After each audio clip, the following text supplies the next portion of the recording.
en el nombre del Señor. Buenos días. Vamos a orar y comenzamos. Señor, te damos gracias en esta mañana. Gracias por este nuevo día. Gracias por tu presencia, por tu amor y misericordia. Gracias, Señor. Bendice este tiempo.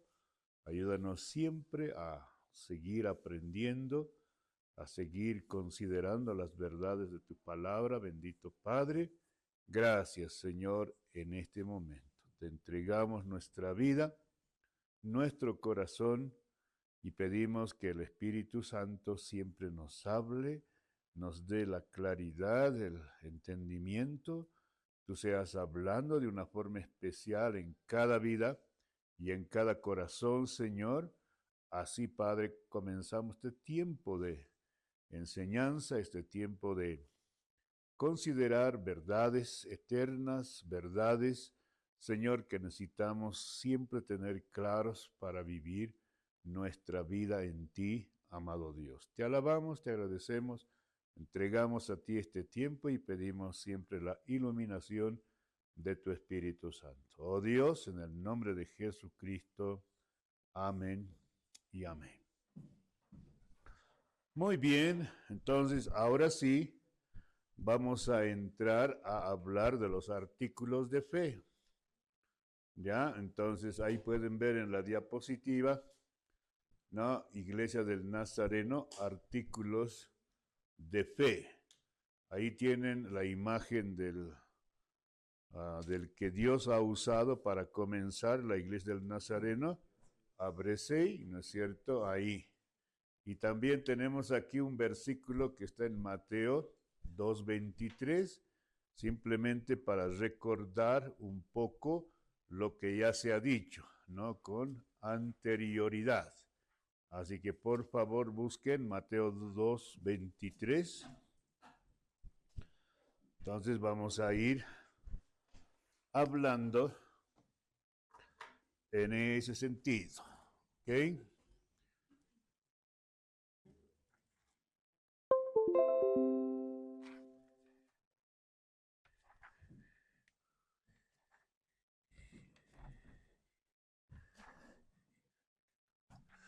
Ok, entonces vamos, por favor, a la voz de tres, dar lectura a este versículo, por favor. Ya, fuerte y claro. 2, 3. Y vino y habitó en la ciudad que se llama Nazaret, para que se cumpliese lo que fue dicho por los profetas, que había de ser llamado Nazareno. Muy bien. De ahí viene el nombre que nosotros tenemos, Iglesia del Nazareno. No es Iglesia Nazarena, no. Tampoco es Iglesia el Nazareno, no, no, no. Del Nazareno. Eso, ¿no? Ahí está, ¿no? De ahí venimos y esa es la razón por la cual tenemos ese nombre. Ahora un poco de historia sobre eso. Cuando Bresey había sido ya expulsado o privado de los púlpitos de la Iglesia Metodista Episcopal en los Estados Unidos, entonces él se ha dedicado a predicar en las calles, en los mercados, donde había gente, ¿no? En las plazas. Ahí se ha comenzado a predicar en la ciudad de Los Ángeles, ¿no? Y seguía predicando acerca de la santidad, seguía predicando el Evangelio. Entonces de pronto ya se encuentra con un grupo de personas. O sea, tenía más o menos un promedio de 100 personas que siempre estaban presentes y todo aquello. Entonces ahí es donde él entendió que era necesario comenzar otra iglesia. Y entonces se preguntaron y dijeron, ¿qué nombre le ponemos? Entonces han ido a la Biblia y este pasaje que acabamos de leer, Mateo 2:23, ¿no? Que había de ser llamado Nazareno, ¿no es cierto? Ahí.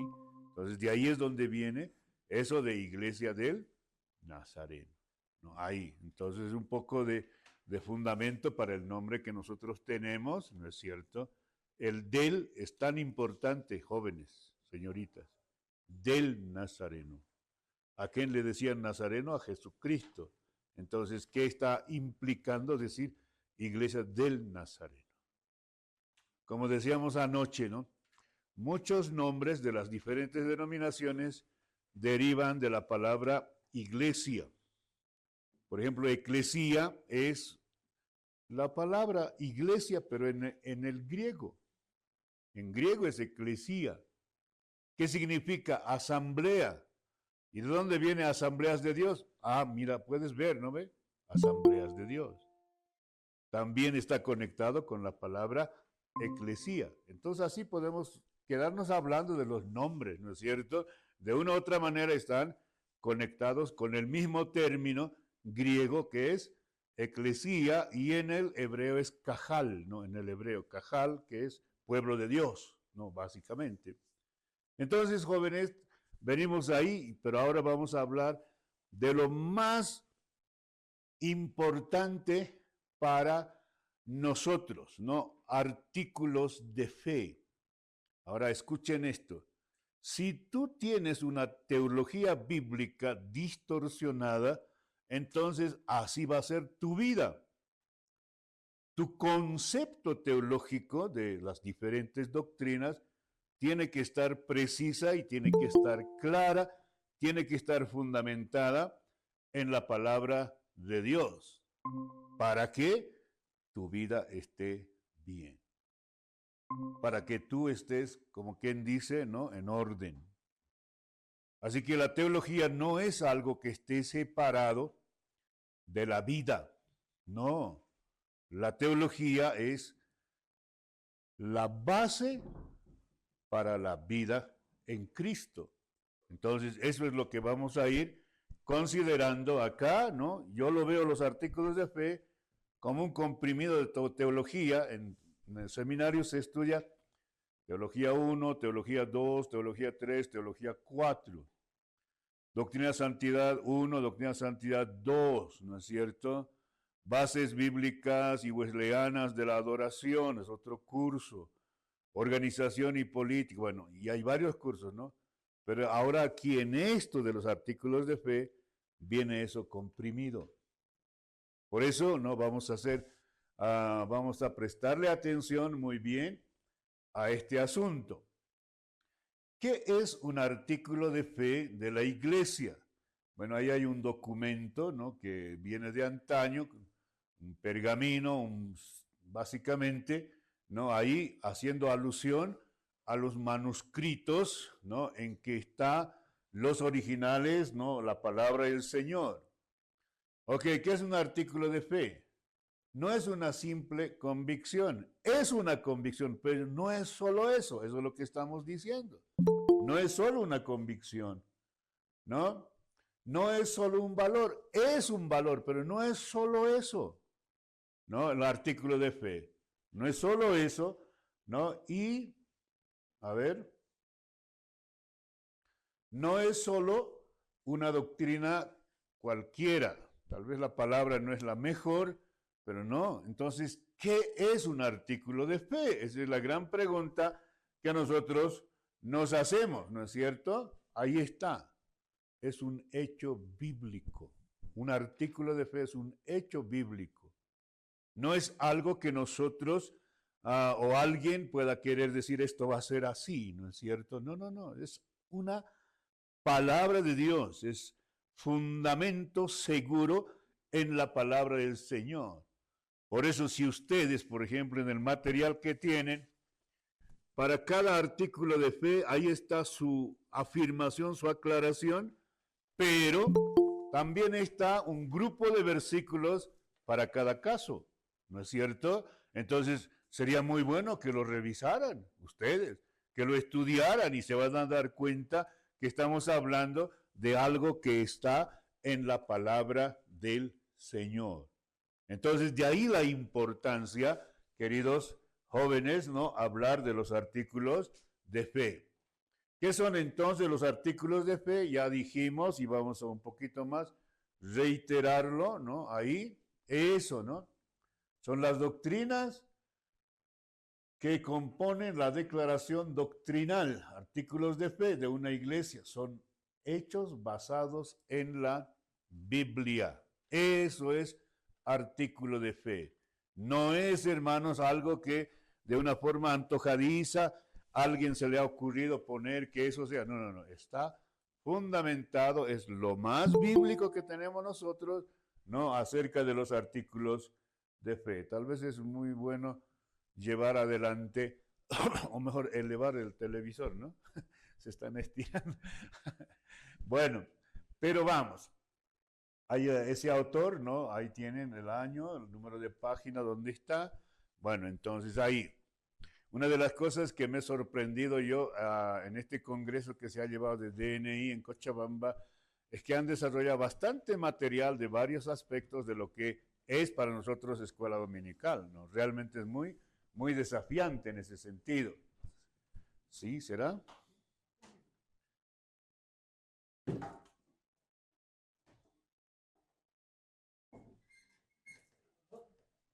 ¿Ayuda? No, dice, se aleja, dice. Muy bien. Entonces, jóvenes, tomemos en cuenta eso, ¿no? Entonces, cuando tú hablas de artículos de fe, son hechos bíblicos. No es algo que de manera circunstancial, de alguna manera tal vez medio sesgada, alguien ha dicho que eso sea. No, no, no. Sino está fundamentado, basado en la palabra del Señor, ¿no? Ahí. Tal vez no se note muy bien las letras, pero estamos hablando de eso. Los artículos de fe están conectados los unos con los otros, como tú puedes ver en esa pieza, en ese engranaje, ¿no es cierto? Ahí están conectados, no es ahí cositas sueltas por ahí, no, no, no, sino ahí. Por eso dice, ¿no? El artículo de fe y teología sistemática, o sea, estamos hablando de teología sistemática. ¿No? Teología, ¿qué es? Estudio de las cosas divinas o estudio de las cosas de Dios. Es una definición sencillita que da este autor. Bueno, no me acuerdo del autor, pero hay otro un poquito más sofisticado, ¿no? Un poco más, dice, ¿no? ¿Qué es teología? Teología es el estudio de las doctrinas fundamentales de la fe cristiana. Esto es realmente lo que es, ¿no? Los artículos de fe. Ahora, ahí puedes ver, ¿no? Sistema, ¿qué es? Es un conjunto de elementos interrelacionados entre sí en función de un objetivo. Entonces, ¿cuál es el objetivo? Esa es nuestra identidad doctrinal. Esa es nuestra identidad teológica. No podemos nosotros pensar que son aspectos, partes sueltas del uno al otro. No, entonces tomemos muy bien en cuenta en ese sentido. Así que bajo esa visión, bajo esa concepción, vamos a ir mirando ahora o considerando lo que son los 16 artículos de fe, una por una, ¿no es cierto? Ahí. Entonces vamos a ir trabajando en ese sentido. Ok, vamos, ¿no? Dios trino. A ver, José Luis, ¿qué entendemos por Dios trino? ¿Qué? A ver, vamos. Es compuesto por tres, genial, ¿no es cierto? Ahí. Entonces, tomemos en cuenta, Dios trino. Ahora, eso es lo más complicado que tenemos en teología nosotros. ¿Por qué? Porque no encontramos una palabra en el español para decir Trinidad o Dios trino, y bueno, entonces nos compuesto por tres, decía José Luis, entonces ya, está bien, pero eso nos complica la vida. ¿Por qué? Porque no es posible, porque cuando nosotros hablamos de personas, hablamos de seres individuales, ¿sí o no? Entonces decir un Dios en tres personas es lo más complicado que hay. Por eso algunos dicen, ¿no? Que entonces son tres dioses. No, un solo Dios, pero en tres personas. Y ahí es donde nos complicamos. Por eso la doctrina de la Trinidad se le conoce en el ámbito teológico como el cementerio de los teólogos. O sea, el teólogo ahí se complica la vida. Ahora, está bien que sea así, porque al final, hermanos, somos seres finitos. Dios es infinito. Y no podemos querer agotar todo de una forma completa, total, a Dios, ¿no es cierto? Entonces, eso también tenemos que nosotros ir reconociendo, ¿no? Ahí, eso es habitualmente lo que se ve, la figura, ¿no es cierto? La representación de la Trinidad, y las aclaraciones son bien interesantes. ¿Qué está diciendo? Las tres personas, Padre, Hijo y Espíritu Santo, son coeternas, coigual. Ninguno es más que el otro. No hay esa, ¿no? Por eso aquí, digamos, los unitarianos se aplazan, porque para ellos es más importante Jesucristo que el Padre, que el Espíritu Santo. Entonces los unitarianos hacen ese énfasis, pero no, la Biblia reconoce que ambos son, o los tres son, coeternos, coiguales, uno en esencia, poder, acción, voluntad, no, uno en esencia. Entonces, ¿por qué la Biblia nos habla a nosotros así como que estuviese separado? Padre, Hijo y Espíritu Santo. ¿Por qué nos habla así? Uno se pregunta. Ahora escuche lo que voy a decir. Este es un concepto de Orton Wiley, ¿no? En su libro él da esta definición. ¿Qué es la Trinidad? La Trinidad es la comunión eterna. La comunión eterna. Y ahí hace una coma, Wiley, y dice, no, empero la historia de la redención permitió que cada persona de la Trinidad entre en la historia como nuevo, pero no es que sea nuevo realmente. Entonces, eso sucede por el asunto de la salvación. Eso es lo que nos está diciendo a nosotros. Por eso es importante que nosotros tengamos claro esto.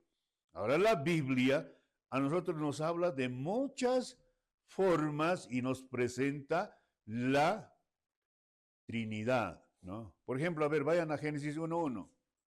Génesis 1.1, a ver, eso, ya lo ha dicho la hermana, ¿no ve? El versículo que conocemos.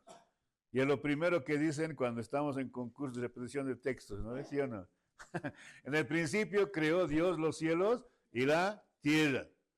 Y bueno, ahora, ahí la palabra Dios, en Génesis 1.1, Dios es Elohim. Elohim, en hebreo, Elohim. Y eso es una expresión plural, interesante.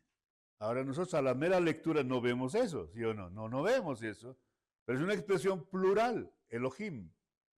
Porque si fuese singular, Elot diría, ¿no? Elohim. Entonces ya está mostrándonos de lo que es, ¿no? La Trinidad, básicamente. Entonces tenemos que ir nosotros. Ahora, rapidito vamos a Génesis 1.26. A ver, vamos. Génesis 1.26. A ver, los varones van a leer ese versículo, por favor, rapidito. 1.26 de Génesis. Varones, vamos, a la voz de tres. Pero apure, Yasmani, apura. No, vamos, 2, 3.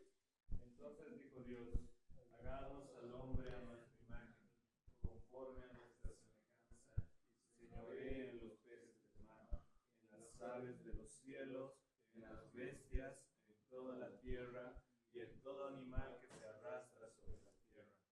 Ok. Ahora, cuando tú lees, cuando dice hagamos, ¿qué es esa expresión? Plural. Hagamos.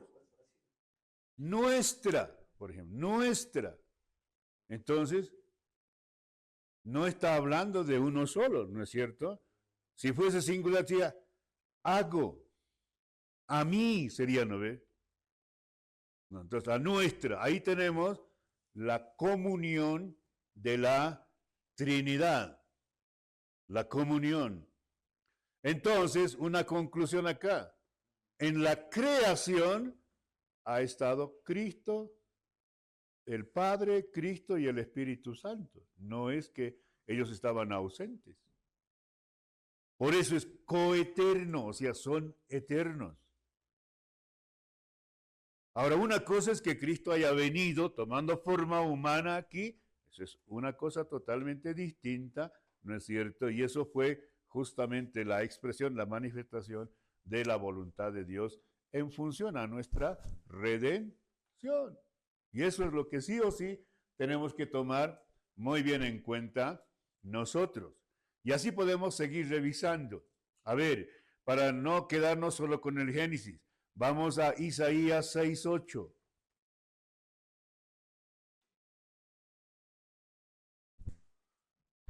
Isaías capítulo 6, versículo 8. Señoritas, por favor. Ya, vamos a la voz de 3, 2, 3. Después oí la voz del Señor que decía, ¿a quién enviaré y quién irá por nosotros? Entonces respondí yo, heme aquí, envíame a mí. Entonces ahí tenemos el llamado que Dios le hace a Isaías, pero el punto es, ¿a quién enviaremos? ¿Quién irá por nosotros? Está hablando Dios. ¿Quién irá por nosotros? Ahí tenemos otra vez el plural.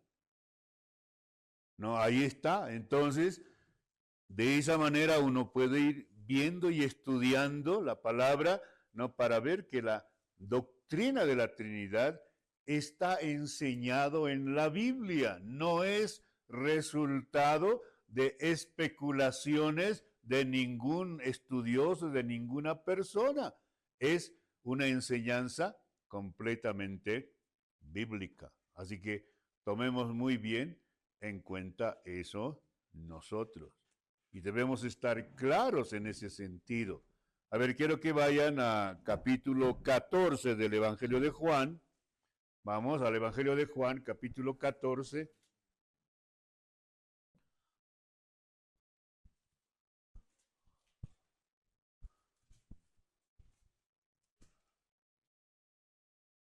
A ver, ahí leemos, a ver, versículos 6, 7, entre el 8 y 9, me imagino, ¿no? En el 6 es el versículo que tú conoces.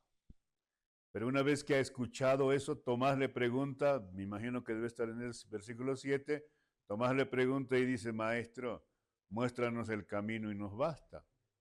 ¿No es cierto? Bueno, antes, entonces ahí es donde Jesús contesta, yo soy el camino, la verdad y la vida. ¿No? Nadie viene al Padre si no es por mí. Y entonces ahí viene Felipe y le dice, Maestro, muéstranos al Padre y nos basta. Y entonces viene el versículo, entonces, ¿qué es? ¿8 o 7? ¿9? Entonces, ahí es donde Jesús le dice, ¿no? Felipe, tanto tiempo estoy con ustedes que no me has conocido. El que me ha visto a mí, ha visto al Padre. ¿Y cómo pues tú dices, muéstranos al Padre? Entonces, tenemos ese tipo de versículos que nos hablan que la Trinidad es una unidad indivisible. Y por eso es un gran hecho sobrenatural el que Cristo haya venido tomando forma humana y más tarde en el libro de los Hechos que el Espíritu Santo se ha manifestado de una forma muy especial. Pero eso no indica que sean individuos separados, sino son uno, pero que está compuesto de tres. Eso es la Trinidad. Básicamente, no, entonces tenemos nosotros que tener muy claro eso. Y esta partecita es que extracté en donde está escrito, ¿no? El Dios, quien es amor santo y luz, es trino en su ser esencial, revelado como Padre, Hijo y Espíritu Santo. Así se ha revelado. Pero eso no quiere decir que Dios se divide, no. Es uno en esencia, manifestado, como dice acá, revelado, se ha mostrado, ¿no es cierto? Ahí, No se ha dado a conocer como Padre, Hijo y Espíritu Santo, pero sigue indivisiblemente, ¿no? Ahí hay un nombre, por ejemplo, que se refiere a Jesús. Por ejemplo, Emmanuel. ¿Qué significa? Dios con nosotros. ¿Ve? Ahí está, inmerso. Entonces, tenemos que nosotros tener esta visión, esta perspectiva de lo que es la doctrina de la Trinidad. Y algunos han dado varios ejemplos. Y el ejemplo que más me gusta a mí es del trébol. Del trébol. A Atanasio, que era un líder después de los apóstoles, le han preguntado, ¿cómo explicas la doctrina de la Trinidad? ¿Cómo explicas? Y Atanasio entonces mostró un trébol. Así es. Son tres personas distintas, pero uno a la vez. Eso es la Trinidad. Entonces tenemos que nosotros tener, claro, hoy en día hay muchas iglesias con, no sé si se dan cuenta o sin darse cuenta, son de inclinación unitarianos. O sea, más hablan solo de Jesús. Ese es el unitarianismo. Y son cristianos, pentecostales, son grupos muy conocidos en el medio nuestro, ¿no es cierto? Pero esa es su perspectiva. Entonces nosotros partimos de que Dios es trino, ¿por qué? Porque la Biblia lo enseña así. Esa enseñanza de la doctrina de la Trinidad viene de las páginas de la Biblia. Si estuviésemos en un curso de teología, dedicaríamos a la doctrina de la Trinidad por lo menos unas 2 o 3 clases enteras para hablar de eso. Entonces, queridos hermanos, hermanas, es importante que nosotros tengamos esa visión clara de lo que es la doctrina de la Trinidad, ¿no? Dios trino. Y actúan juntos, son eternos, cada uno es Dios, ¿no? Esa figura, por eso es interesante cuando está diciendo, ¿no? Una aclaración, por ejemplo, Dios es el Padre, el Hijo y el Espíritu Santo. Pero a mí me encanta lo que dice, ¿no? El Hijo no es el Padre no es el Espíritu Santo Santo no es el Hijo o el Hijo no es el Espíritu Santo. O sea, no podemos confundirlos, ¿no? Cada uno realmente es Dios, pero a su vez la unicidad de Dios es uno solo. No hay tres dioses. Pero como dice la aclaración, revelado como Padre, Hijo y Espíritu Santo. A veces yo escucho en algunos círculos cristianos, en otras denominaciones, yo escucho decir, ¿no? ¿El Espíritu Santo existe desde el Pentecostés? No, un error. Siempre ha existido. Por ejemplo, si tú lees Génesis 1:1, pero Génesis 1:2, ¿qué dice? Y el Espíritu de Dios se movía sobre la faz de las aguas. Entonces, ¿qué está diciendo? Está diciendo que ahí está el Espíritu. El otro problema es que pensamos que cuando la Biblia habla del Espíritu Santo tiene que ser con ese nombre, pero no. Los otros nombres del Espíritu Santo en la Biblia son el Espíritu de Dios, el Espíritu de Jehová, el Espíritu de verdad, el Espíritu de vida. Todos están hablando del Espíritu Santo. No están hablando de otro, no, ahí ajeno. Entonces, tome en cuenta eso, querido joven, querida señorita. Vamos. Jesucristo. Es el segundo artículo que tenemos, ¿no? Segundo, Jesucristo. Ahora, esto es un nombre compuesto. Es una palabra compuesta, Jesucristo. ¿Ah? A ver, dale. ¿Sí? No, una palabra compuesta por dos palabras. Eso es lo que estamos diciendo. Jesús y Cristo, ¿no ve? Ahora, ¿qué significa Jesús? ¿Ah? Aquí nuestro hermano dice Hijo de Dios. Bueno, vamos a aceptar eso, pero enseguida vamos a decir qué significa. Qué cruel es este Yasmani, ¿no? A ver, vamos. ¿Qué significa Jesús? Hermana Viviana.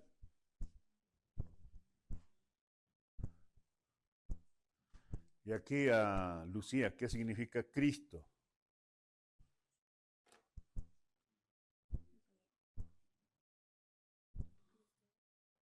¿Ah?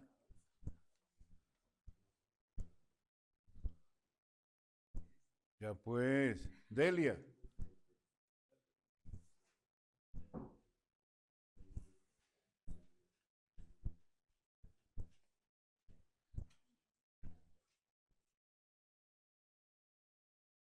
A ver, hermana Shirley.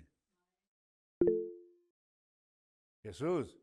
No, nada. ¿Qué pasó?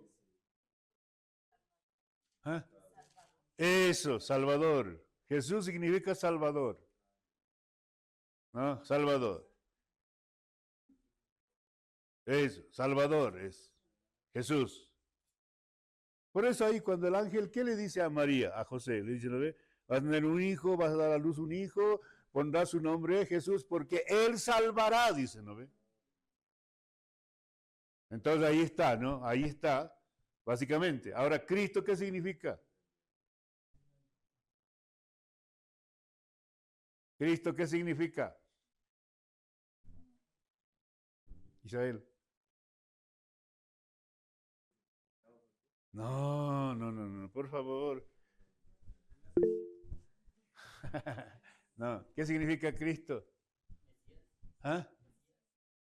¿Y qué significa Mesías? Porque es lo mismo. Es que mira, Cristo es en griego, Mesías es hebreo. Y no estamos diciendo lo que significan ambas palabras. No. ¿Ah? Eso, aquí está. ¿Cómo es tu nombre? Noemí. Ungido. Ungido. No, eso, ungido. Entonces, eso. Ahora, cuando tú lees, entonces, Jesucristo, ¿qué está diciendo? El Salvador ungido, para que suene semánticamente mejor sería, ¿no? El ungido de Dios que va a salvar al mundo, al pecador. Entonces es una palabra que está básicamente, ¿no? Comenzando. Ahora, es interesante eso de Jesucristo. Es, ¿no? Para los griegos y para también los judíos, ¿no es cierto? Así que si alguien te pregunta qué significa Mesías, es lo mismo, ungido, pero es en hebreo. Y el Cristo es en griego. Entonces tiene que ver con eso. Es la segunda persona de la Trinidad, ¿no es cierto? Ahí. Y entonces podemos ver, por ejemplo, la deidad y la humanidad fueron unidos en una persona, verdadero Dios, verdadero hombre, el Dios hombre. Eso es en el único caso. En la persona de Cristo se unen perfectamente tanto la humanidad como la divinidad de Cristo. Y a mí me encanta un versículo acá cuando habla de esto. Y vamos al Evangelio de Juan. El Evangelio de Juan tiene mucho que mostrarnos sobre esta parte. Vamos al Evangelio de Juan, capítulo 1:1. 1:1. Eso, dale Yasmani. Al principio era el verbo, y el verbo era con Dios, el verbo era Dios. Listo, ¿no? En el principio era el verbo era con Dios, y el verbo era Dios. Incluso está documentándose un poco más sobre la Trinidad. No, ahí en el principio, ahí en el inicio. La palabra que usa ahí es lo mismo que usa en el Génesis, en el principio. Incluso si tú vas al Evangelio de Marcos, va a decir, ¿no? El principio del Evangelio, así va a comenzar Marcos. Entonces, tenemos que nosotros partir de aquello nosotros. Así que entonces está diciendo que era Dios. Listo. Pues de ahí es donde vamos al versículo 14, en el mismo capítulo. 1:14. Verbo, palabra, comunicación. Y es un término que en el mundo tanto judío como en el griego era una palabra muy importante. El verbo, la palabra. Entonces, para los hebreos, la palabra era el poder creador de Dios. Y gracias a la palabra de Dios, el mundo existió. Entonces, para ellos eso es sinónimo de la creación, de toda la potestad que tiene el Señor. Pero también para los griegos, la palabra logos, porque es en hebreo, logos era, no, para los griegos, la expresión máxima de todo cuanto existe en el mundo, en el universo. Eso es lo que significaba para ambos mundos. Ahora imagínate, el apóstol Juan escribiendo a ambos mundos, dice, ¿no? En el principio era el verbo.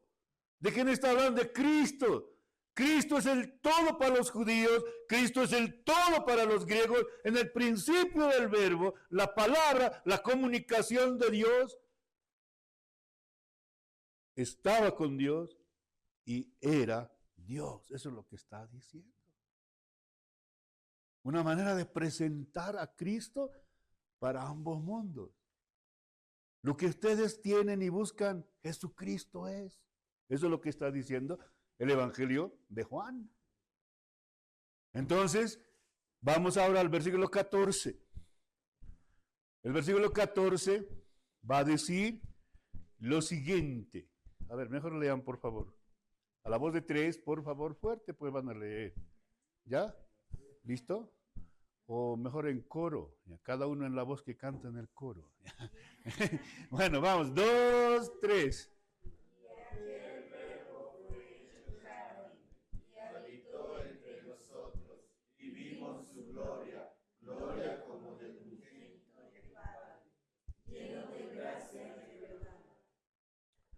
Qué manera de resumir toda la vida de Cristo, ¿no? Y aquel verbo, aquel que era la palabra, el poder, ¿no? La autoridad de Dios para los judíos y aquel que representaba toda la existencia para los griegos, ¿no? Y aquel verbo fue hecho carne. Ahora, allí la palabra carne, por favor, fue hecho un ser humano, eso es lo que está diciendo, ¿no? Y aquel verbo fue hecho carne, ¿y qué dice? Habitó entre nosotros. Está hablando de la encarnación de Cristo. La encarnación no hay que confundir con la reencarnación. La reencarnación, hablan eso las religiones de inclinación oriental, como el hinduismo, todos ellos hablan de la reencarnación. Por eso en la India dicen, ¿no? La gente muere de hambre, pero cuando tiene tantas vacas que pueden servirles de alimento. ¿Pero por qué? Porque para ellos es una reencarnación, así que por lo tanto no pueden comer. No ahí, no, aquí estamos hablando de la encarnación. Jesucristo tomó forma humana, como nosotros. Entonces vino al mundo. Pero sigue diciendo el versículo, y aquel verbo fue hecho carne y habitó entre nosotros. ¿No? ¿Qué dice? ¿Cómo? El unigénito del Padre, ¿no es cierto? Y termina lleno de gracia y de verdad. Jesucristo sí realmente era lleno de la presencia de Dios, de esa gracia, de esa ayuda, ¿no? Y tenía el mensaje verdadero, la verdad en él. Entonces eso es lo que está ahí comprimiendo en ese versículo, ¿no es cierto?, acerca de Cristo. Ahora, de ahí vamos al versículo 18, vamos al 1:18.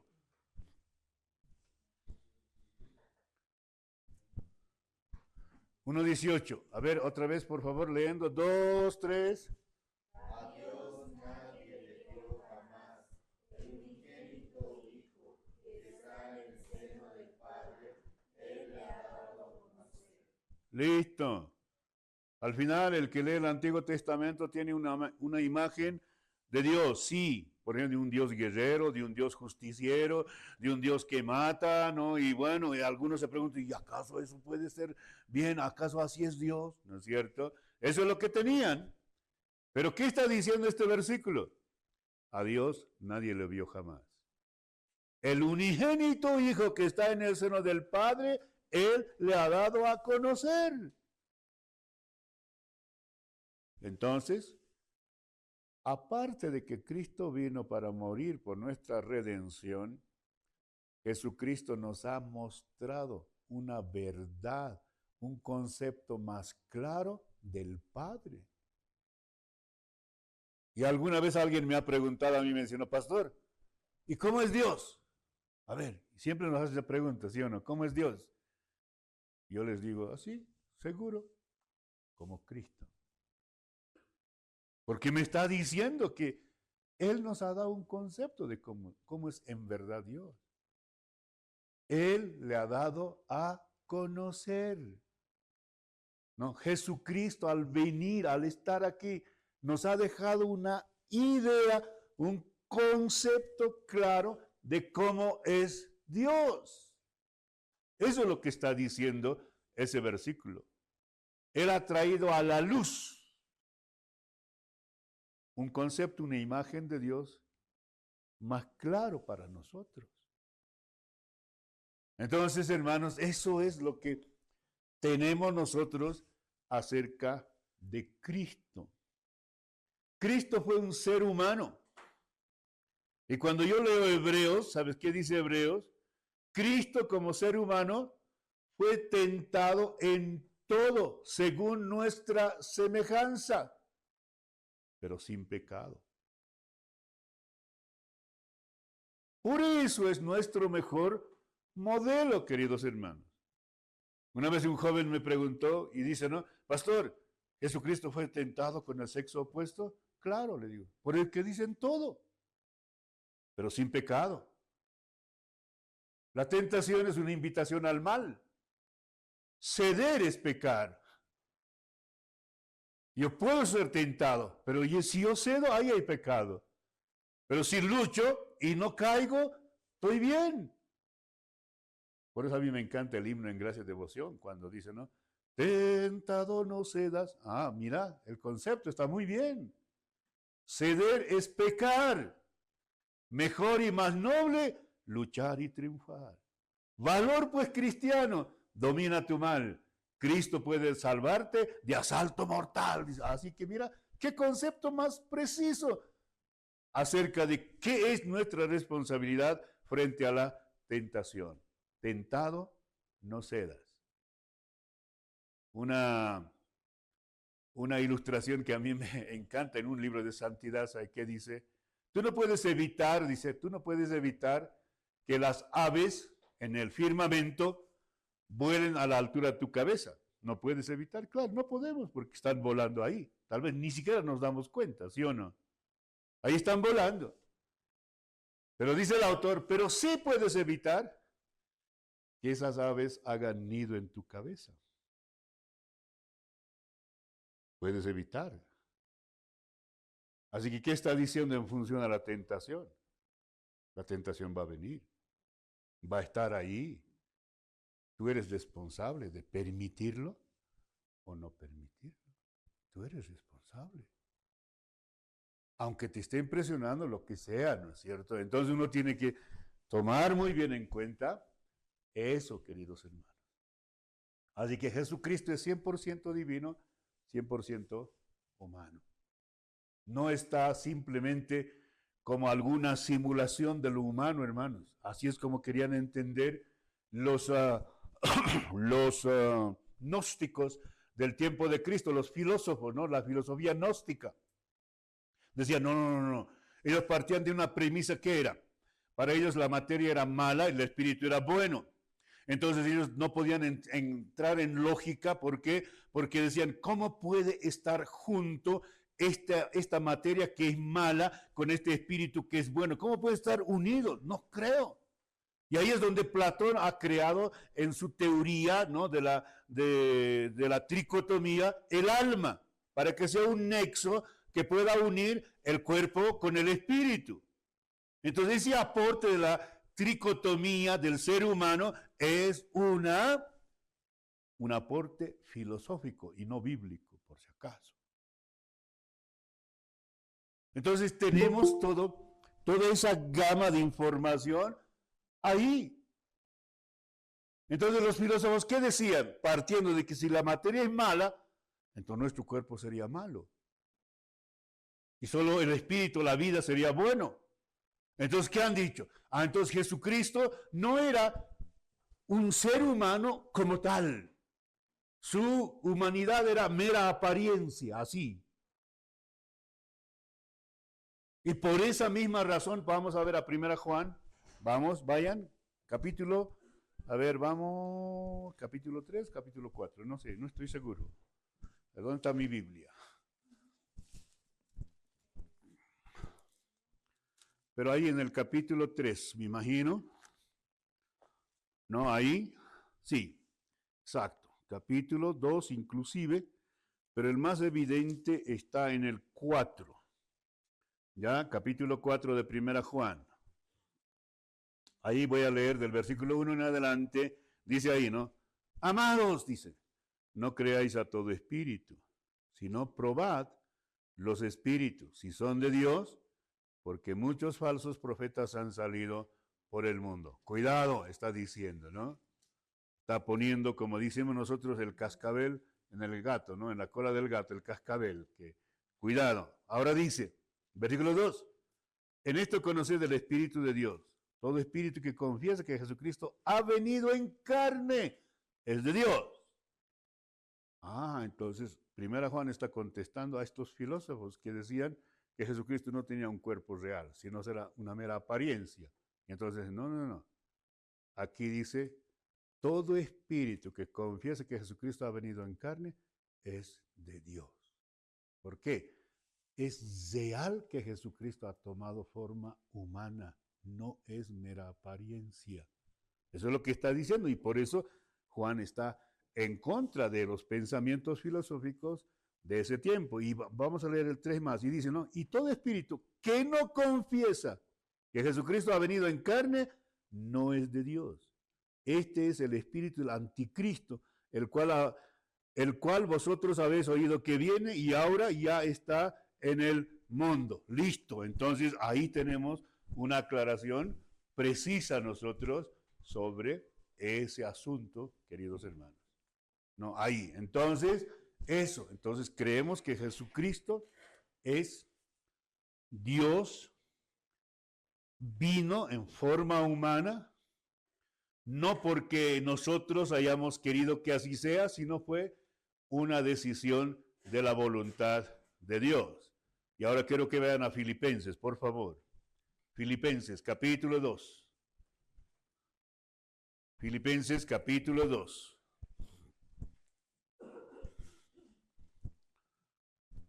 A ver, vamos con Filipenses.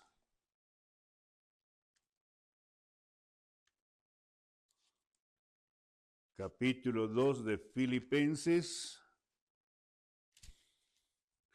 Y vamos a leer todo lo que está diciendo en cuanto a Cristo, ¿no? Y qué es lo que ha sucedido cuando Cristo vino, ¿no es cierto? Ahí.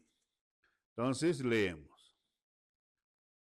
Ok, vamos del versículo 5, vamos a comenzar la lectura y dice así. Haya pues en vosotros este sentir que hubo también en Cristo Jesús. Ahora mire, ponga atención en el 6. El cual siendo en forma de Dios, no estimó el ser igual a Dios como cosa a que aferrarse. 7. Sino que se despojó a sí mismo, tomando forma de siervo hecho semejante a los hombres. Y estando en la condición de hombre, se humilló a sí mismo, haciéndose obediente hasta la muerte y muerte de cruz. Así que, ¿no? Jesucristo, por decisión propia, por decisión del Padre, tomó forma humana. Se despojó de su grandeza.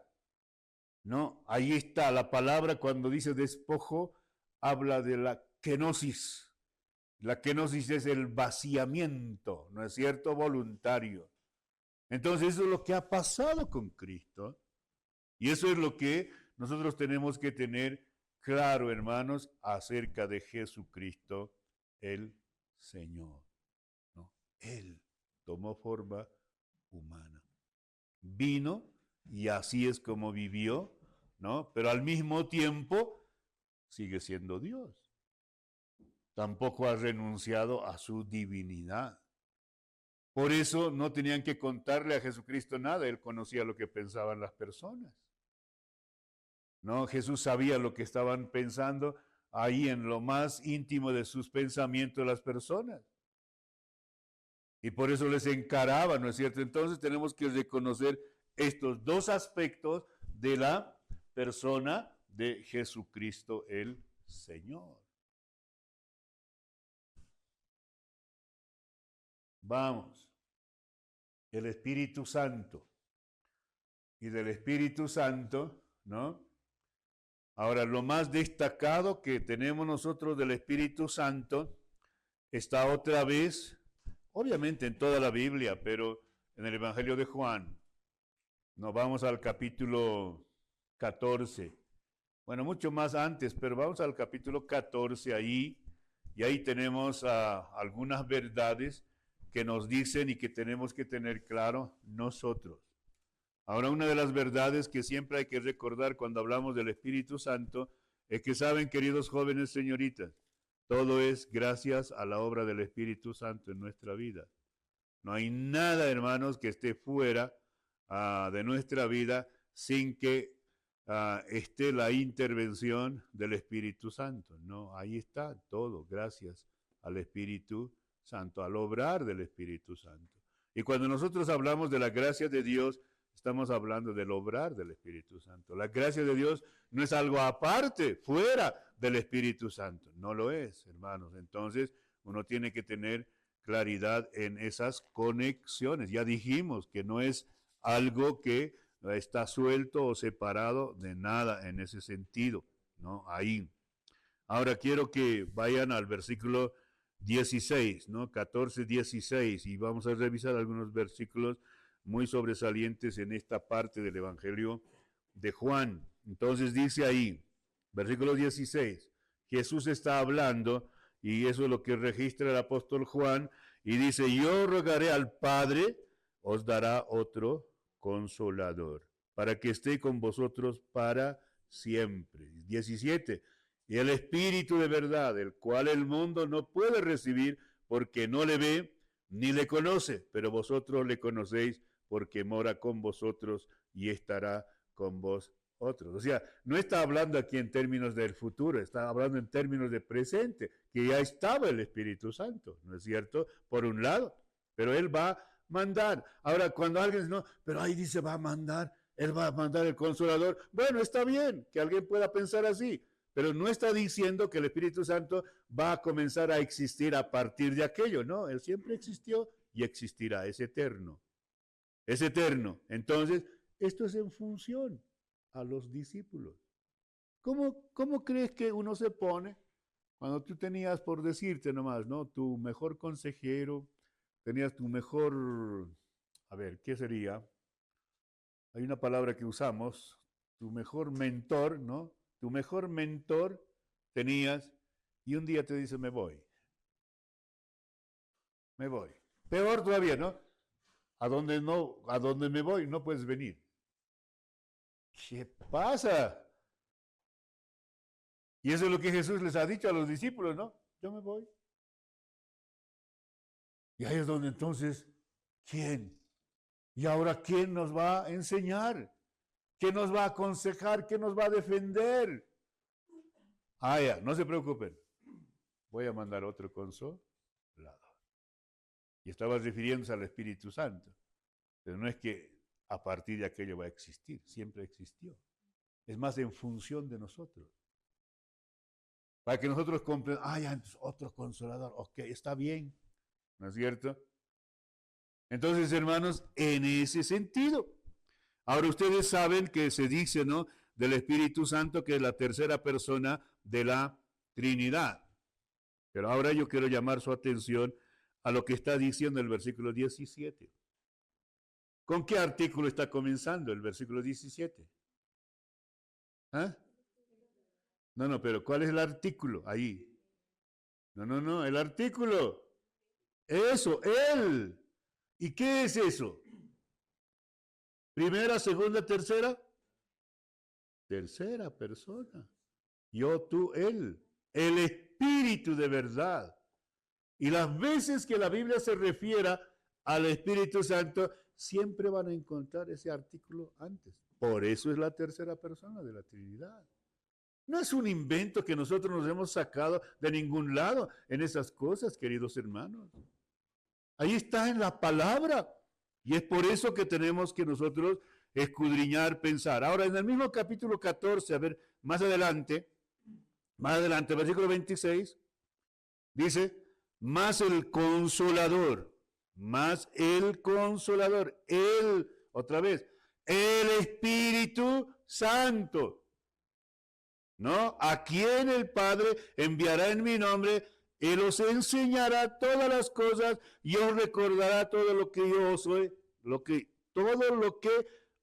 os he dicho. Hermanos, ahí mira lo que está diciendo. ¿Qué hace el Espíritu Santo?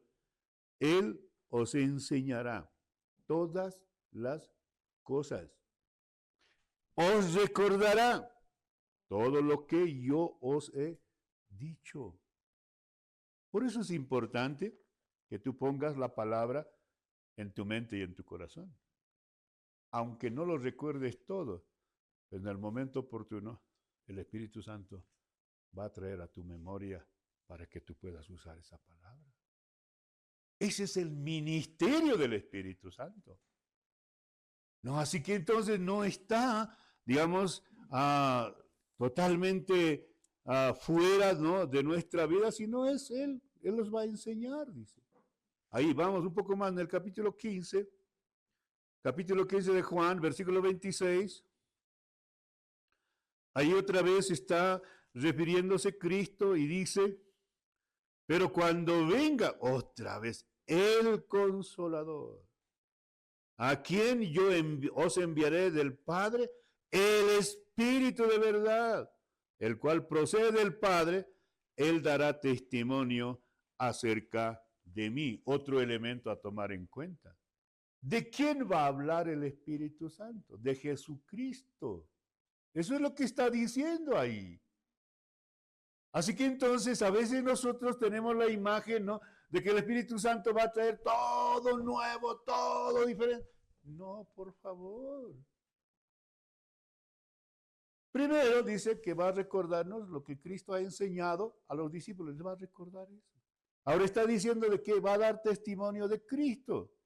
Va a hablar de Él. Entonces son algunas puntualizaciones de lo que hace el Espíritu Santo, ¿no es cierto? Ahí. Entonces tomemos muy bien en cuenta. Capítulo 16, versículos 7 y 8. Entonces dice ahí, vamos a leer un poco, algunos versículos más ahí. Entonces dice, pero yo os digo la verdad, dice, os conviene que yo me vaya, porque si no me fuere, el Consolador no vendría a vosotros. Mas si me fuere, os lo enviaré. Y cuando Él venga, convencerá al mundo de pecado, de justicia y de juicio. ¿Saben, hermanos? Cuando nosotros evangelizamos, no somos nosotros los que convencemos a las personas. No son nuestras palabras los que van a hacer que una persona realmente tome la decisión de recibir a Cristo. Eso es tarea del Espíritu Santo. Mi tarea, su tarea es hablar con tanta claridad el Evangelio, presentarlos con tanta precisión el Evangelio, pero el que va a convencer es el Espíritu Santo. Por eso es tan importante, ¿no es cierto?, que nosotros contemos con la presencia del Espíritu Santo en nuestras vidas. No es una opción, queridos, es lo que sí o sí tenemos que tener todos los hijos, todas las hijas de Dios. Ahí convencerá al mundo de pecado, de justicia y de juicio. Aquí cuando la palabra juicio se usa, no está hablando del juicio final, por favor, no. Está hablando de que la gente se dé cuenta de que estaba mal y equivocada, ¿no es cierto? De que sus percepciones no estaban bien, de eso está hablando básicamente. Y no es algo que hable del juicio final, ¿no es cierto? Y en el 9, 10 y 11 hace las precisiones mucho más claras. En el versículo 13 otra vez vuelve el evangelista diciendo, pero cuando el Espíritu de verdad, ¿no? Él os guiará, mira, a toda la verdad. Otra cosa a tomar en cuenta, porque no hablará, híjole, subraye eso, porque no hablará por su propia cuenta, conste. Está diciendo que el Espíritu Santo no va a hablar por su propia cuenta, sino que hablará todo lo que oyere y os hará saber las cosas que habrán de venir. Entonces, a veces tenemos algunos conceptos que escuchamos, ¿no? Como que el Espíritu Santo trae nuevo y todo, ¿no es cierto? No es así. Ustedes están leyéndolo allí en el mismo texto bíblico. Entonces tenemos que nosotros tener esa claridad en nuestra comprensión acerca de lo que es el Espíritu Santo, queridos hermanos, queridas hermanas. Así que entonces esas referencias, ¿no? Podemos nosotros hablar y bueno, el Señor ha dicho a los discípulos, no se vayan de Jerusalén, no se muevan hasta que sean llenos del Espíritu Santo. Una cosa más, el Espíritu Santo es una persona, por favor, Él, la tercera persona. Ahora, ¿por qué más es una persona? Porque hace actos personales. Él guía, Él enseña, Él habla, Él no exhorta, convence. Bueno, entonces son actos personales. La Biblia lo enseña así. De ahí es que decimos que es la tercera persona de la Trinidad. No es una expresión que a alguien se le ha ocurrido. Entonces, eso, queridos jóvenes, por eso, ¿no? Convence al mundo de pecado, regenera a los que se arrepienten y creen, santifica a los creyentes y guiando a toda verdad, la cual está en Jesucristo. Entonces, eso es lo que hace el Espíritu Santo. Ahora, a ver, ahora lo que hemos hecho de la Trinidad, lo que hemos dicho, y lo que hemos dicho de Jesucristo, y lo que hemos dicho ahorita del Espíritu Santo. Eso es lo que es Dios. No están separados. Por eso, realmente Dios es infinito, maravilloso, incomparable. No hay manera de compararlo. Y así podemos ir hablando, ¿no? El Espíritu Santo es el que nos hace hijos de Dios. Claro. Él obra. ¿No? Entonces, cuando Jesucristo, por ejemplo, estaba para irse al Padre, ¿qué le ha pedido en la oración? ¿Qué le ha dicho? Padre, glorifícame al lado tuyo con aquella gloria que tuve antes que el mundo fuese. Imagínate eso en el Evangelio de Juan, capítulo 17. No, ahí en los primeros versículos está esa petición que Cristo ha hecho. Padre, glorifícame tú con aquella gloria que tuve antes que el mundo fuese. Cuando Juan el Bautista estaba bautizando en el río Jordán, ¿qué ha dicho cuando ha visto a Cristo? El Cordero de Dios que quita el pecado del mundo. Dice Juan, yo les bautizo con agua, pero el que viene después de mí, Él los bautizará con el Espíritu Santo y fuego. Entonces, todo eso está muy bien conectado, queridos hermanos, queridas hermanas, así que tomemos muy bien en cuenta. Ok, vamos. Las Sagradas Escrituras, la Biblia. Esa es nuestra autoridad. Nosotros tenemos que ser cristianos bíblicos, pero por favor, interprete bien la Biblia. Respete las reglas de interpretación. A ver, cuando tú estabas en el colegio, te han hecho leer una obra literaria, sí o no, en literatura. ¿No ve? Ahora tú puedes recordar qué obra has leído de seguro. Por ejemplo, yo he leído Celeste. Después, la obra que más me ha gustado leerlo, de cuando ya no estaba en el colegio, ¿sabe cuál era? Cara Sucia. Así es el título, Cara Sucia. Y es una crítica a aquellos que tienen libros y no los leen. Aquellos que dicen, ah, sí, tengo esto, ah, sí, tengo, también tengo este otro, también este otro, pero nunca los leen. Y comienza la historia, no, los que han leído esa obra, con un niño que no sabe leer.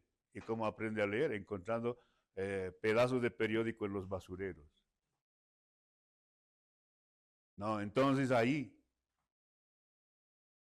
Entonces, hermanos, nosotros tenemos que conocer la palabra de Dios. ¿No? Tenemos que saber, tenemos que leerlo. Que mucho de lo que sabes tú, ¿sabes dónde has aprendido? Escuchando nomás, no leyéndolo. Y a veces no siempre te van a decir la verdad precisa.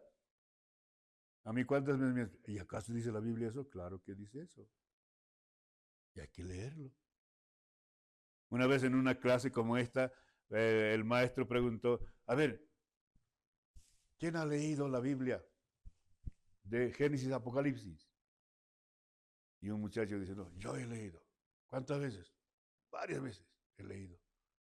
Ya, ¿y cuánto sabes? He aprendido, no sé cuánto, unos 100 y pico de versículos 6, dice, he aprendido. Y el profe le dice, repítelo. Ya no podía repetirlo. Y entonces dice, no, el más importante es esto, un hito sabía. Tenemos que conocer nosotros la Biblia. Por favor, jóvenes, señoritas, lea, estudie, aprenda, memorice la palabra de Dios. Claro, ella es nuestra autoridad máxima en asunto de doctrina y vida cristiana dentro del cuerpo de Cristo, hermanos. No, ahí. Entonces tenemos que ser bastante cuidadosos en ese sentido. Esta parte me parece muy precisa cuando dice, revelando infaliblemente la voluntad de Dios respecto a nosotros en todo lo necesario para nuestra salvación. De manera que no se debe imponer como artículo de fe ninguna enseñanza que no esté en ellas. Claro. Por eso, tú tienes derecho. Si alguien te está hablando, decir, bueno, ¿y en dónde dice esto? Por favor, ¿dónde enseña la Biblia eso? Entonces tenemos que tener ese cuidado nosotros, ¿no? Ahí. Y no podemos nosotros dejar que simplemente nos estén diciendo cosas y que no sabemos, no estamos seguros si la Biblia enseña eso o no lo enseña. Entonces, tome en cuenta eso, querido hermano, infaliblemente, tome en cuenta, revelando infaliblemente la voluntad de Dios. A veces no uno que busca la voluntad de Dios como que está pensando, no, a ver, ¿cuál es la voluntad de Dios? Cosas así. Recuerde, la Biblia nos muestra la voluntad de Dios. Y la Biblia siempre va a decir la verdad. Así que no te compliques con algunos charlatanes religiosos que por ahí, ¿no? Aquí, no sé si siguen a la Garita Lima, porque era un punto antes donde se encontraban a discutir de la Biblia algunas personas, ¿no es cierto? Ahora en el Alto de la Ceja se ha vuelto así. Siempre hay grupos discutiendo. Un día yo estaba pasando por ahí y, ¿saben? Estaban hablando de Salomón. Y el que estaba hablando dice, ¿no? Ah, no, el cristianismo ha traído eso de tener varias mujeres, dice. ¿Por qué? Dice, a ver, en la Biblia está Salomón, a ver, dice, ¿no? Con 700 concubinas, 300 mujeres, 1000, imagínate, a ver, está en la Biblia, entonces, dice, ¿no? Ya ve.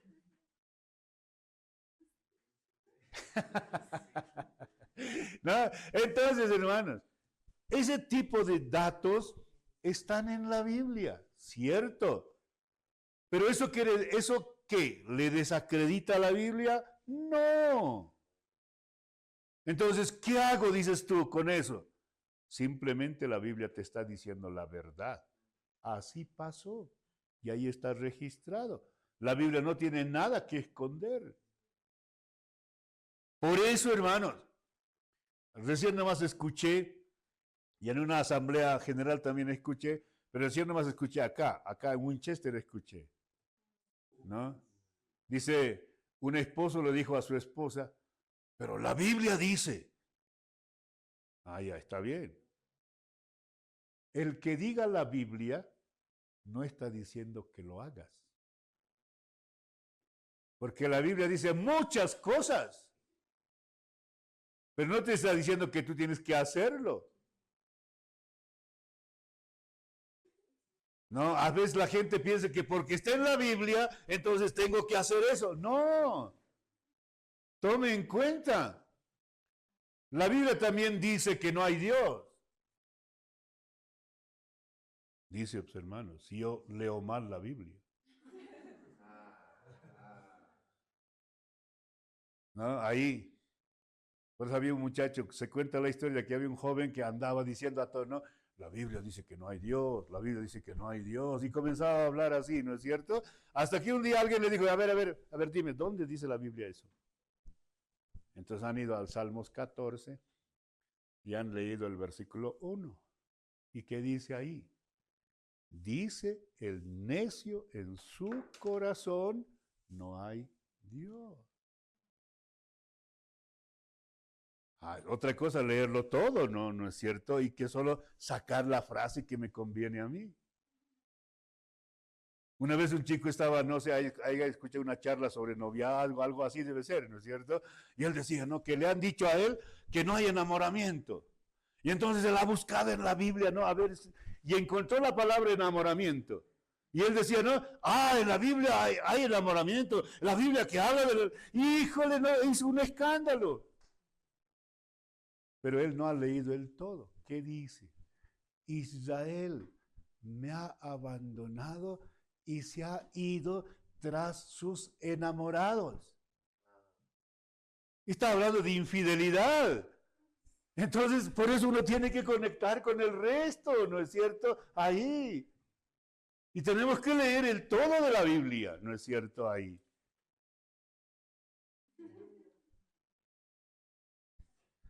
Por ejemplo, anoche estábamos comentando con algunos hermanos ahí, mientras esperábamos comenzar con esta actividad que tenemos sobre jueces. Jueces es, el hermano decía, no, jueces es muy rudo, decía, pero así es. No, es así. Está hablando de las realidades que pasa, ¿no es cierto? Ahí. El último estudio bíblico que hicimos de jueces era esto, ¿no? Cuando le dicen los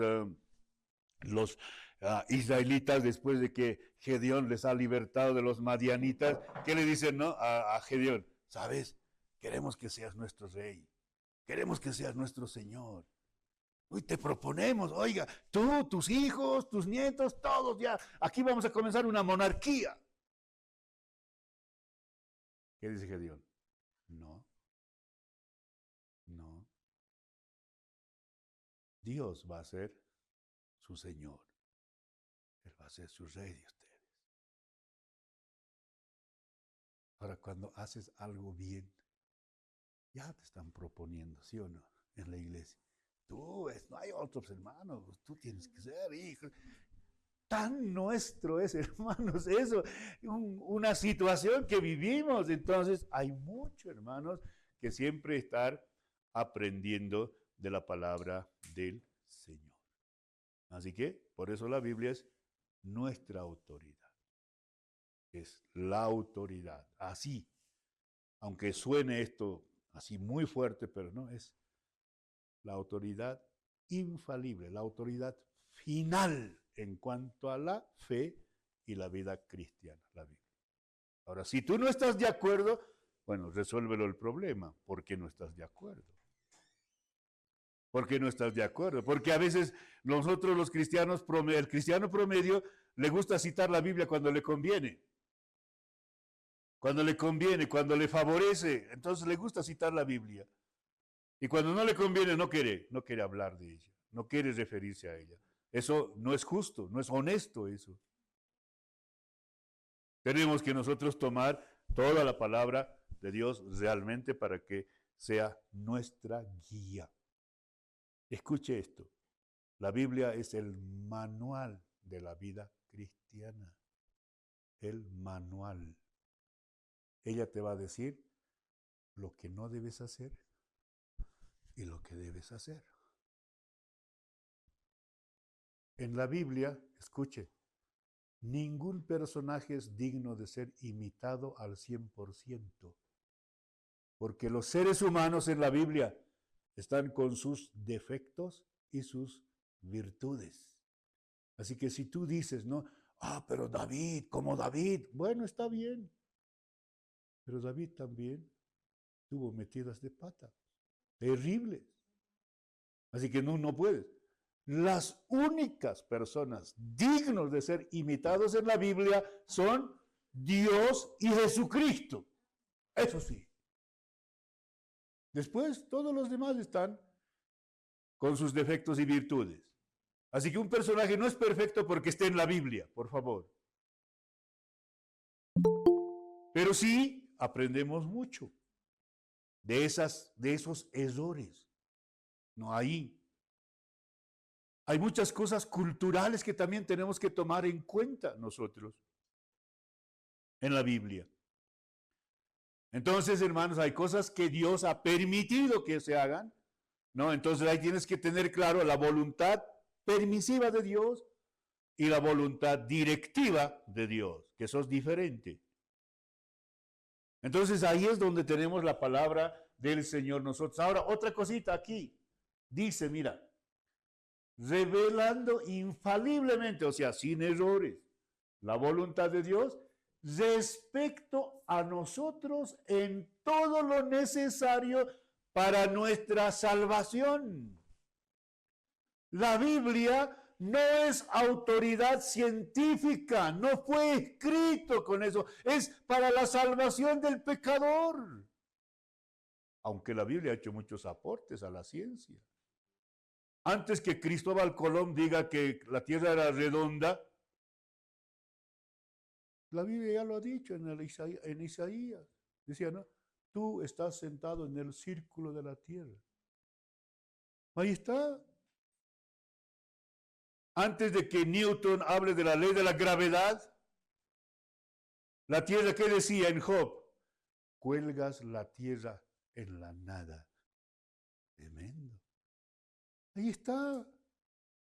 La Biblia ha hecho muchos aportes científicos, pero no es autoridad científica, por favor. La Biblia ha hecho muchos aportes a la historia, a la arqueología, pero no es autoridad histórica. La Biblia es autoridad teológica, por favor, doctrinal. Eso, hermano.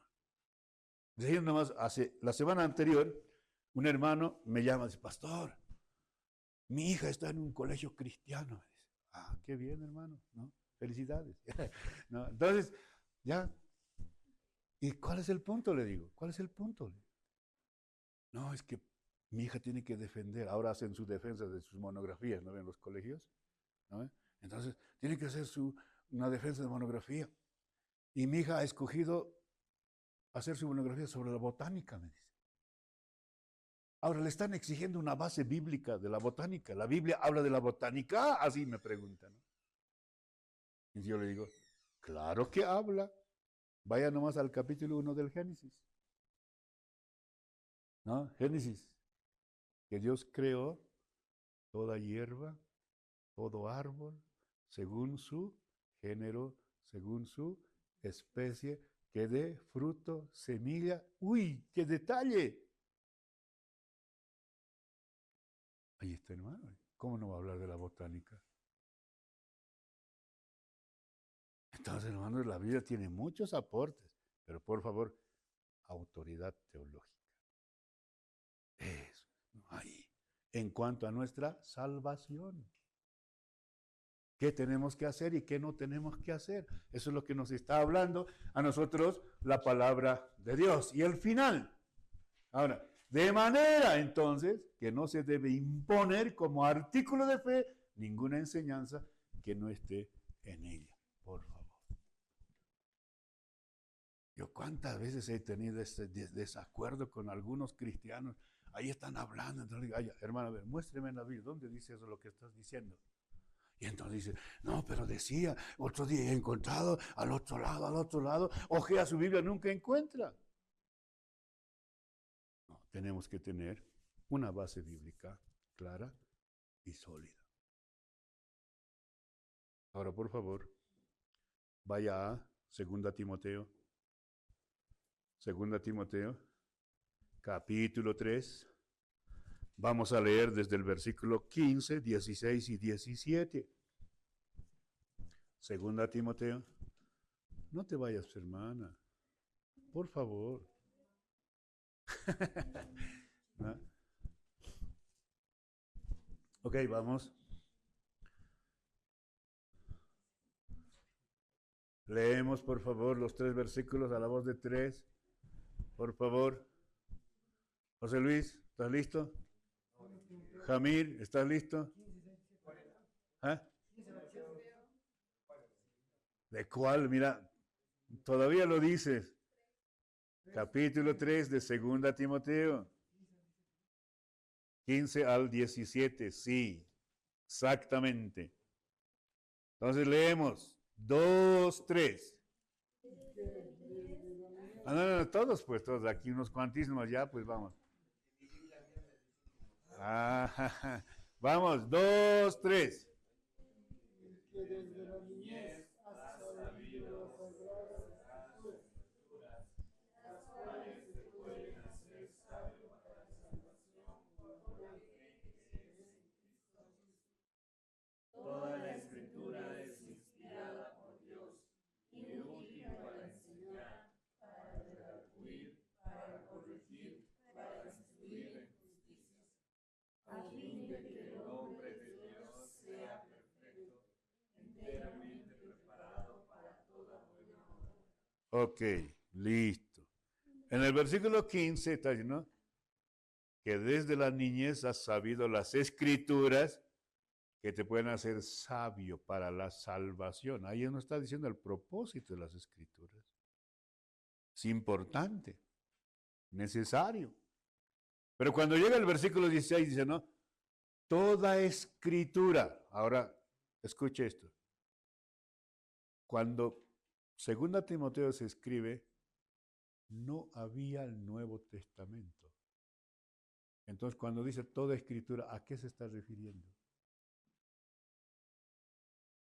Al Antiguo Testamento. Al Antiguo Testamento. Porque no había todavía el Nuevo Testamento. Toda escritura es inspirada por Dios. Y útil, ahí tiene, ¿no? El valor de las escrituras.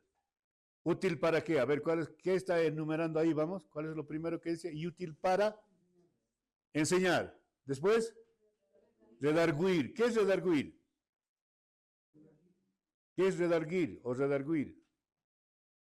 ¿Qué es? A ver, Jocelyn. No. ¿Qué significa redarguir? No, después va a decir. ¿O no? Después va a decir eso. Para enseñar, para redarguir. ¿Ah? No, tampoco. ¿Redarguir qué es? Ya, Oscar, no vale. Ya pues, hermanos, vamos. A ver, en otra versión, ¿quién tiene? Cualquiera que sea la versión. Convencer, claro, eso. Redarguir es convencer.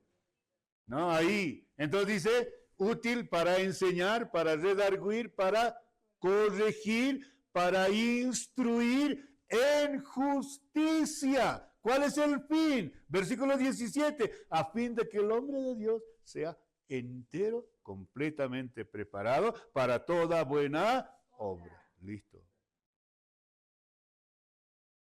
Entonces, ahora, versículo 16, útil.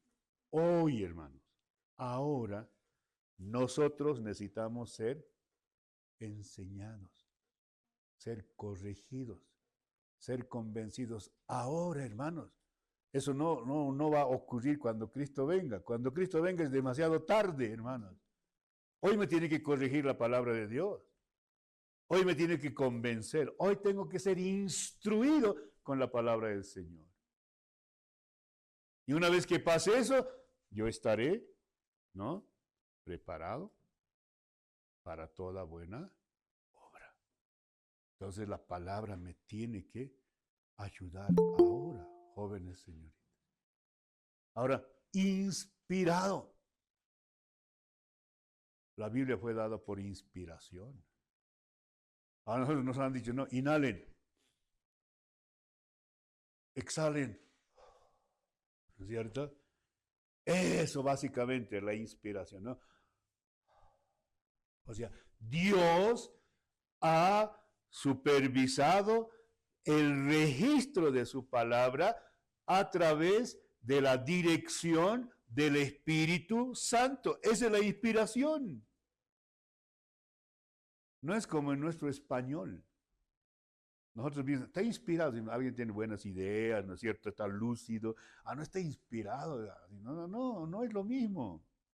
Inspiración es la dirección de Dios a los escritores de los libros de la Biblia para que escriban la palabra de Dios libre de errores. Por eso la Biblia no tiene errores, queridos. No tiene errores. Una cosa es que algunos digan que la Biblia tiene errores, se contradice. Eso es lo que dicen, pero difícilmente van a poder probar. Hay un libro de este volumen, y ¿sabe qué dice el título? El título medio gracioso es, porque ¿no? Aparentes contradicciones de la Biblia, dice. Y ahí está, en ese volumen. Y uno lee, ¿no? Entonces, aparentes contradicciones. No hay contradicciones. Entonces tenemos que estar seguros de eso nosotros. Infalible es sin errores. No tiene errores. Entonces ahora, ahí es donde entra nuestra responsabilidad de interpretar, de estudiar, de interpretar la Biblia, hermanos, tal como debemos nosotros trabajar. Y una cosa importante, y anoche se lo dije, ahora también se lo digo, gramaticalmente hay que entender la Biblia. No va a ser, hermano, en vano que hemos estudiado en el colegio, hermano, nos han enseñado desde lo más básico hasta lo más complicado de analizar una oración, ¿no es cierto? Ahí nos han enseñado las funciones de las palabras gramaticales, todo eso, ¿no es cierto? Diferentes tipos de verbo, ¿no es cierto? Y cómo están conectados, cuáles son los modificadores de verbo, cuáles son las palabras conjuntivas o las palabras que hacen conjunciones, todo eso, básicamente, ¿para qué? Para saber qué me comunica un texto, un trozo o una oración escrita que me está comunicando. Para eso. Pero para esto hay que tomar en cuenta el todo. Y la Biblia como literatura tiene que ser interpretado de esa manera. Y nosotros nos hemos, no sé si eso te pasa, pero lo que pasa es que leemos la Biblia como que para nosotros eso nada tiene que ver, ¿no? Es un libro mágico, ¿no es cierto? Mientras más complicado, esto es palabra de Dios para nosotros. No, hermanos, necesitamos realmente hacer de la palabra y hacer un estudio así, tomar en cuenta la construcción gramatical. Esa es nuestra responsabilidad. Por no leer así, a veces estamos siendo confundidos con otras enseñanzas, con otros enfoques que escuchamos nosotros. Y nos están ahí confundiendo. Pero eso es porque no conocemos. Por eso en Oseas, ¿qué dice la Biblia? Por falta de conocimiento pereció mi pueblo. Cuidado, hermanos. Tenemos que nosotros tomar muy bien en cuenta. Vamos a 2 Pedro. 2 Pedro. ¿Ya? 2 Pedro, capítulo 1, versículo 20 y 21.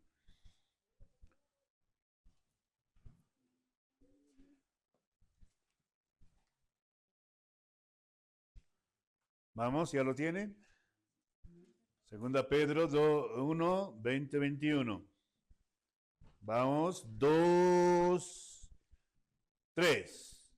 Entendiendo primero esto, que ninguna profecía de la Escritura es de interpretación privada, porque nunca la profecía fue traída por voluntad humana, sino que los santos hombres de Dios hablaron siendo inspirados por el Espíritu Santo. Listo, hermanos. Así que, sacramentado y sellado. La Biblia se escribió por inspiración del Espíritu Santo, hermanos. O bajo la dirección del Espíritu Santo. Y dos cosas antes de terminar esta primera parte. La Biblia contiene la revelación de Dios. Dios se ha dado a conocer. Esa revelación fue registrado, escrito bajo la inspiración del Espíritu Santo. Por eso dice, ¿no? Versículo 20. Entendiendo primero esto. ¿Qué tengo que entender primero? Que ninguna profecía de la Escritura es de interpretación privada. Yo no puedo manejar a mi gusto y gana querer entender como a mí se me antoja la palabra de Dios. No. Cuando Dios ha hablado, tiene un mensaje claro, un sentido preciso, y esto es lo que tengo que encontrar. Ahora, ¿por qué tiene eso? Por lo que dice el versículo 21. Porque los santos hombres de Dios hablaron, escribieron, inspirados por el Espíritu Santo. Eso le hace a la Biblia un libro totalmente distinto de los otros libros que hay en el mundo. Una vez alguien me dijo, no, pastor, en la iglesia predican historia antigua, ¿no ve? Me dice así. ¿Pero por qué dice eso? ¿Pero qué hablo pues de antes? Claro, si yo me quedo con esa óptica, obviamente va a ser historia antigua. Pero si yo extracto de esa historia antigua verdades que Dios ha comunicado por todo el tiempo en la historia, es otra cosa, ¿no es cierto? Ahí. Entonces, jóvenes señoritas, esto es lo que la Biblia es para nosotros. Es la palabra de Dios. Que requiere ser trabajada, que requiere ser interpretada, claro que sí. Y esa es nuestra responsabilidad, ¿no? De entender la palabra de Dios. Y nunca, hermanos, aunque la Biblia ahora tiene capítulos y versículos, por favor, no sea esclavo de los capítulos y versículos. No, por favor. Porque eso en el siglo XIX, más o menos, casi a final de la Edad Media, más o menos por ahí, es donde se ha introducido eso de capítulos y versículos. Los manuscritos no tienen capítulos ni versículos. ¿Qué nos ayuda? Nos ayuda, pero por favor, no sea esclavo de aquello. Usted tiene que poner en su contexto todo lo que tiene. Imagínese ahora que la Biblia no tuviese capítulo ni versículo. ¿Cómo encuentras lo que quieres? Sería más complicado, ¿sí o no? Tendrás que leer todo el libro.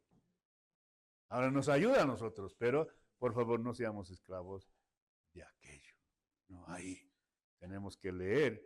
Y no hagas como hacía ese joven, ¿no es cierto? No hay Dios, no hay Dios, no. Lea todo, la historia. Lea todo el párrafo, todo el texto. No saques una partecita, ¿no? De la Biblia, lo que te conviene o que lo que estás buscando. No, por favor. Sino, tome en cuenta la palabra de Dios en su totalidad.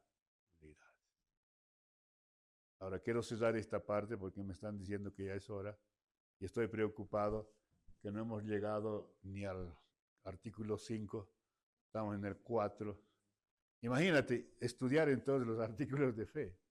Imagínate, ¿no? ¿Ah? No, es que hay merienda, dice. No, pues ya íbamos a ir hasta 2 de la tarde. Ya, entonces, hermanos, mira, eso de los artículos de fe realmente es un desafío muy, muy interesante. Ahora, claro, si tú estás, no, a ver, estaré aquí, porque al final quiero seguir tocando en el ministerio, quiero seguir cantando, entonces, a ver, me quedaré, no, si esa es tu motivación, entonces, pena por ti, ¿no? Si tú estás para realmente aprender, oh, qué bueno, qué bueno. Pero vaya al Salmos 19, quiero cesar esta parte con eso. Salmos 19. Creo que comenzando con el versículo 7.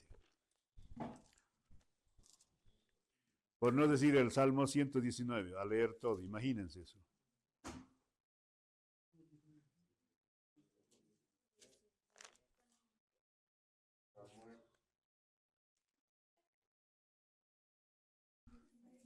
Diecinueve, 7. En adelante, vamos a leer hasta el 10 por lo menos. Y dice así, leeremos juntos, por favor, ¿ya? Así que por prohibió adelantarse, prohibió atrasarse.